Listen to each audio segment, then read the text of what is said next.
Talking about the TLA tournament coming up. Can I heel hook them?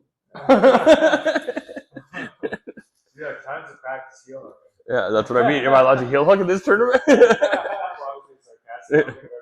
No, I would never. I would be too nervous. All right, in this video we're going to go over knee cut defense. So if Mike's on bottom, I'll just kind of give you a brief overview of what a knee cut looks like.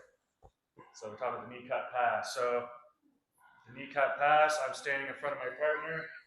I step between my partner's legs. I get some form of grip on my partner, and I slide through the legs to side control.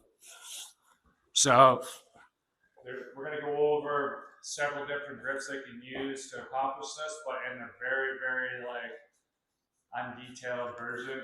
They're basically trying to step between your legs, baseball slide through, and then control you afterwards. That's the knee cut. So the mic's on top. The first line of defense for us to not get knee cut is... Which way are we going? I don't care.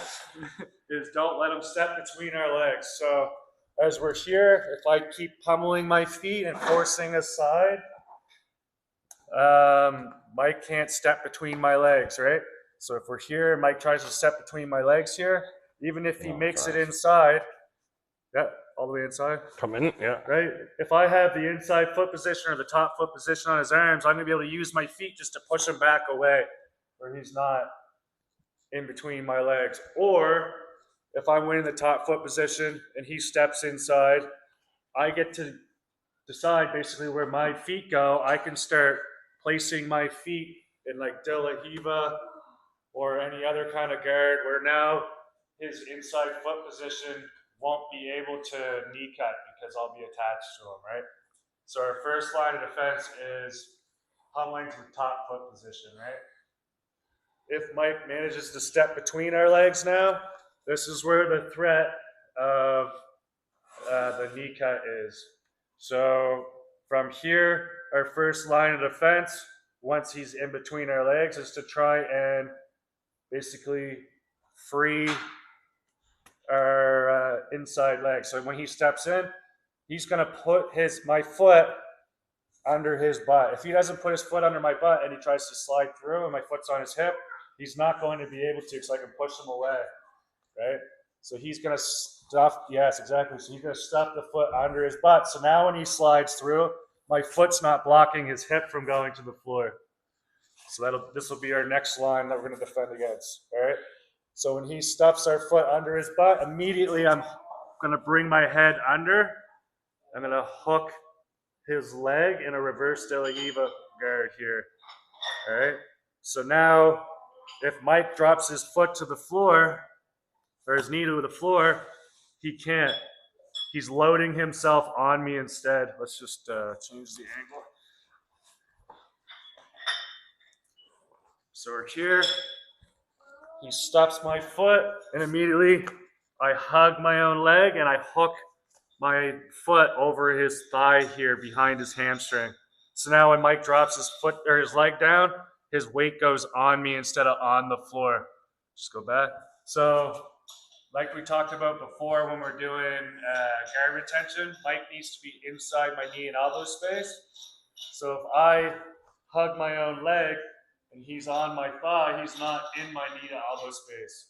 What Mike wants for the knee cut is to get his knee to the floor in between my knee and elbow space. Now he's winning here, right? So before this happens, I'm going to catch his leg. Yeah, go ahead. Stuffs my leg. Catch here. All right, so now that I've caught his leg, I've stopped the pass, and now I'm going to put him in a dilemma like we always do with dilemmas. If he keeps trying to drive his foot to the floor, I'm going to off-balance him overhead. All right, Liam. All right, so it looks like this. When he stuffs my leg, try a knee cut.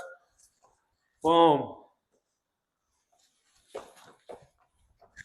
All right, so I'm going to use his driving pressure with his knee going forwards to catch my reverse De La Riva hook, and I'm going to pull him further over top, where now I can tangle up his legs and attack him instead of getting my guard past.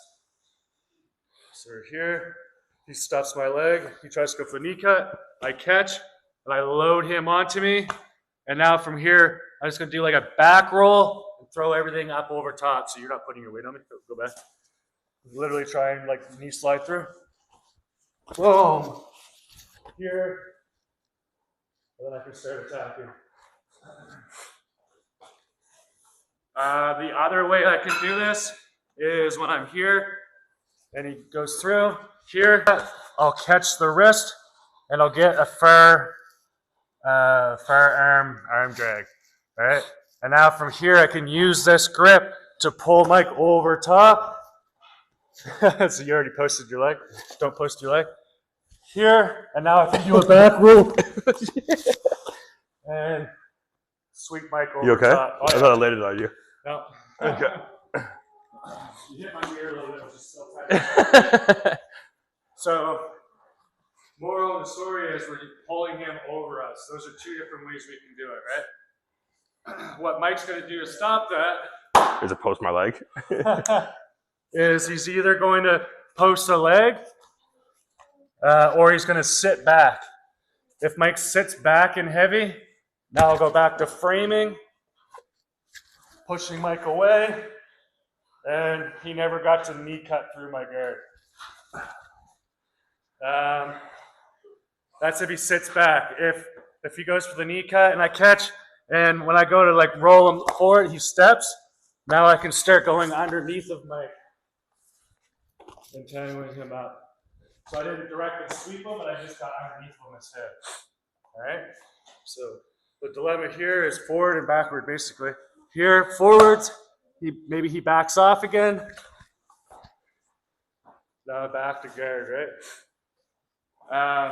So yeah, we're gonna put him in a dilemma of kind of like a load and off balance, which is like when we're pushing forward and pushing away and getting our feet back so that they no longer have their leg between ours, the knee cut. What a weirdo. He's so funny though. It's hard for me to focus because I'm just watching him. Oh, who reminds me of Richard Simmons or whatever over there? But he's crushing a good workout. Yeah, he's got a good workout going on over there. All right. So now we'll just talk about building our layers back from the knee cut. So our ultimate goal is don't let our bottom leg, I call this bottom inside leg, to get trapped. Constantly try and free it. If we can't free it directly, then we're trying to use our outside leg to free your inside leg, just like we did from the outside passing when he circled to the side and I framed here. If I can't just pull my foot back across, then I was using this foot to push you away and get the foot across, right? We're going to do the same idea from the knee cut. So when he gets into the knee cut here, right? This will be about as deep as you can get without the knee getting to the floor, right? So I have a reverse De La Riva hook and no outside leg on him, right? And then I have an elbow frame here. So to build my frames back, this would be like the lowest frame I can, or the closest frame I can get. I'll use my elbow, my elbow frame and a knee shield. Yep, just put your weight on me. Yep. I'll use my knee shield, where now all of a sudden I can get straight arms on him. Now I can get my foot on him. And then once I get my foot on him, I can build my foot on his shoulder and get him back out, right? So we're going to use our frames to build our frames back to longer distance, right? So we're here, I catch him in reverse De La Riva, and I cross my ankles here because I wasn't able to get this outside leg on him yet, right? From this outside ankle cross here, if he drives forward, I can still do the loading and off balancing. So he's going to sit back. Yeah, there you go. Right? So from here, I'll use a knee shield to get my arm straight. Now that I have an arm straight, I can place my foot on his hip. Right? And now from here, there's a lot of space where I can pull my foot out. Or I can go one more where I go to his foot on the hip here. And now I'm free.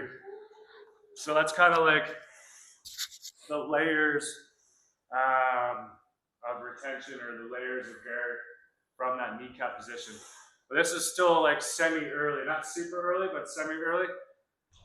Next, we'll go into when he gets the knee to the floor. So this is when things start getting worse for us. So I wasn't able to get a knee cut, or sorry, a reverse De La Riva hook. So we're here.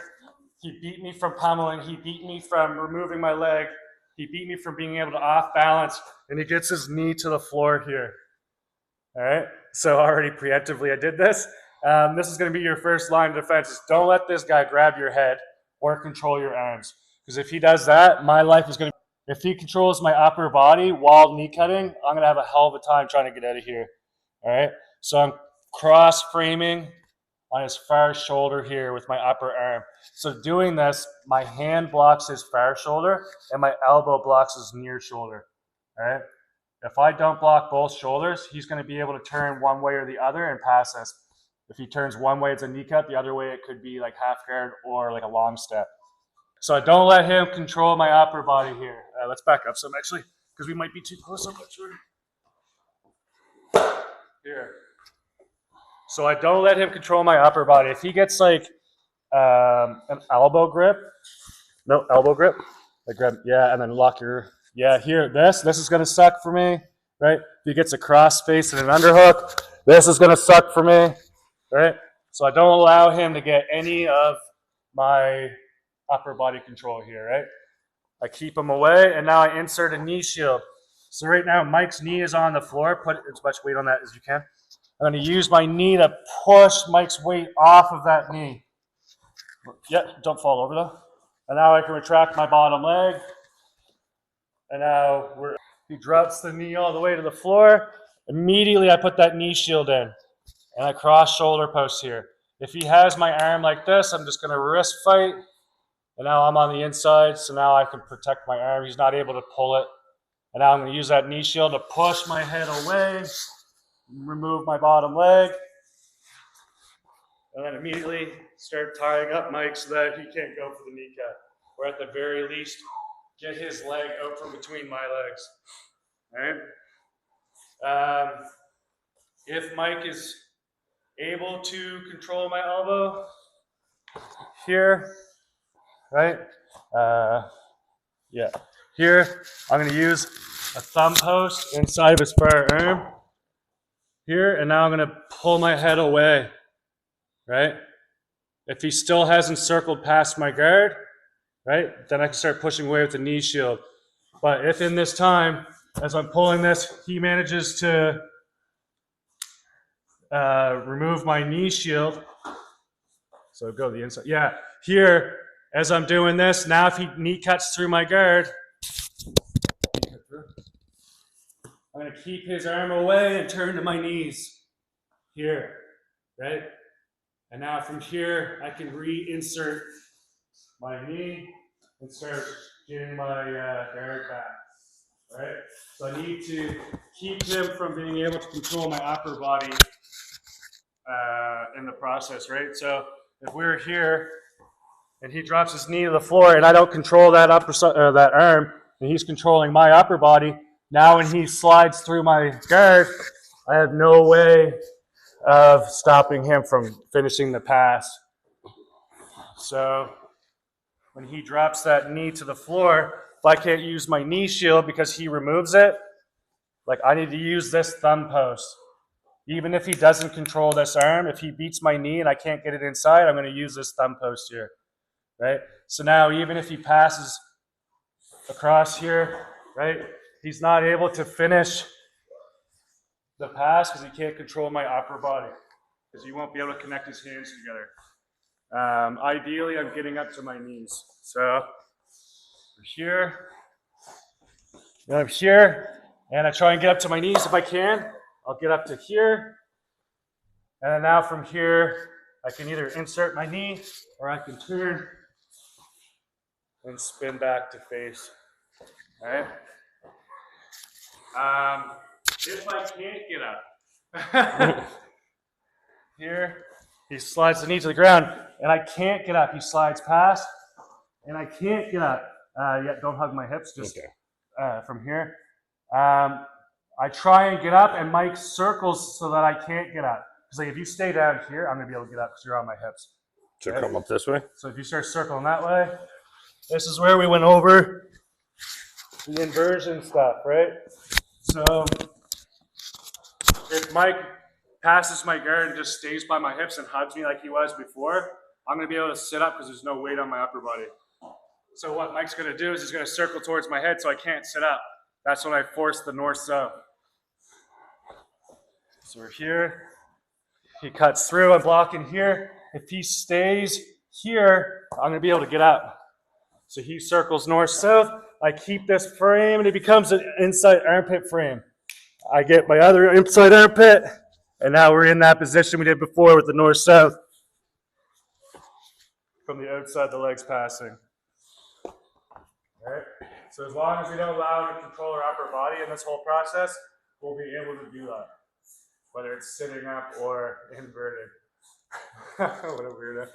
All right. Here. So if I'm here in Reverse De La Riva and Mike gets a crossface underhook, like this isn't that big of a threat. It's not great, but like if I overhead off balance, it's gonna make him let go of my head, right? But if Mike gets his knee to the floor, and now we're here and he gets a crossface underhook, this is a lot worse for me now. This is like one of the hardest, if not the hardest position in the knee cuts to try and stop.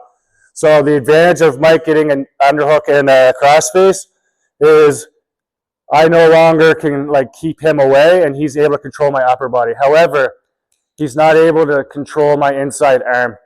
So I'm going to keep my elbow in tight to his hip. So now when Mike finishes the pass, I'm able to get my knee and elbow space back. And he's not able to stop me from getting my elbow in unless he lets go of my head.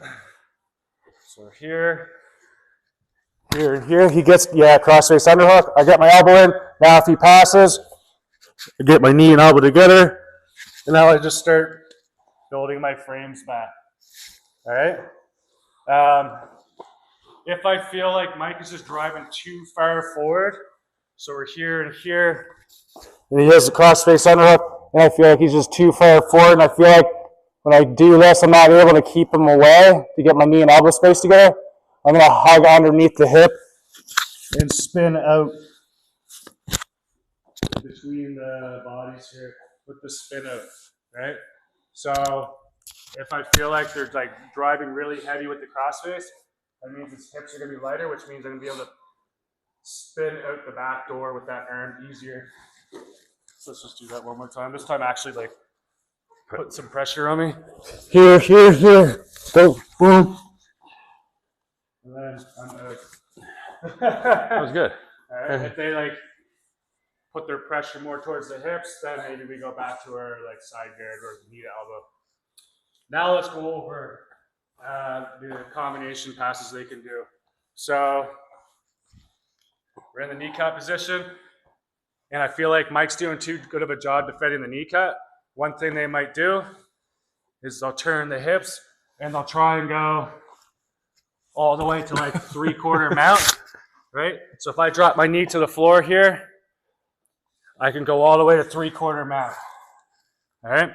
The other thing they might do is as we're here, this can be from the Reverse De La Riva, is like I feel like you're framing me too well and all this stuff, is they might control your head, control the outside leg, and then just step out and pass with like a long step. So we'll deal with those two things now. So you go on top. Okay, so okay. All right. Okay. So we're here. He gets his knee to the floor, and this time he knows that I'm trying to like stop the knee cut. He's gonna lift his knee up. He'll go across my hip to the other side to like 3/4 mount. Yeah. Here. All right. So let's go back. So we're gonna go in more in depth of this stuff when we go to the half guard section, but to prevent it, when he gets his knee to the floor over here, the second I feel him get his hip up, I'm going to hip escape, making the distance for him further to go. I'm framing the upper body and his hip, and then I'm just going to catch him Reverse De La Riva again. Right? For him to get his knee across the floor, he has to lift his knee up and then go across. As he lifts his knee up, we're going to hip escape. So we're here, his knees to the floor, he lifts it up, hip escape, Reverse De La Riva hook, and now we're back into building our layers of guard. All right.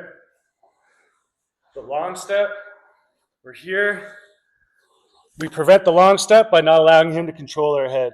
But let's say he gets a crossface here, right, and then he gets a control of my outside leg here, not either my ankle or like scooping the leg, one of the two. No, like under it. Yeah. So now if Mike drops this knee, he can back step his other leg out between my legs. No, up and out. Yeah, boom, and pass my guard. So obviously, if he controls my head with a crossface, if I overhit off balance, I can make him let go of my head, where I can free my legs and get out of the position. But if I'm not able to do that, because he already starts to reverse De La Riva. Here, he controls my head, controls my leg. As he goes to pass, here, I can off balance further in that direction. Feel that? Yeah. And then remove my leg. All right. So initially, when he back steps, he has to like face the ceiling, and he's off balance for a second when he back steps. When he does that, that's where we're gonna off balance him and free your inside leg. Here, he steps, off balance, and then I can get my guard back. If he stays really, if he like drops into his hips and like the hip escapes his hips away, then it's going to be harder for me to off balance you, but now you're giving me the inside space back. So I'm going to go to reverse De La Riva, and you grab my head. If you sit to your hips here, but like be further away from me now, like move your hips away. Yeah, like, no, more up, like towards my head. Yeah, so now when I try, yeah, off balance you was harder now because he's got a better post behind him now. But now he's not controlling my inside arm and leg. So even if he steps out, my knee and elbow are together, right? Because like we talked about before, if he's controlling my head, he can't control my inside knee and elbow. Yeah. All right.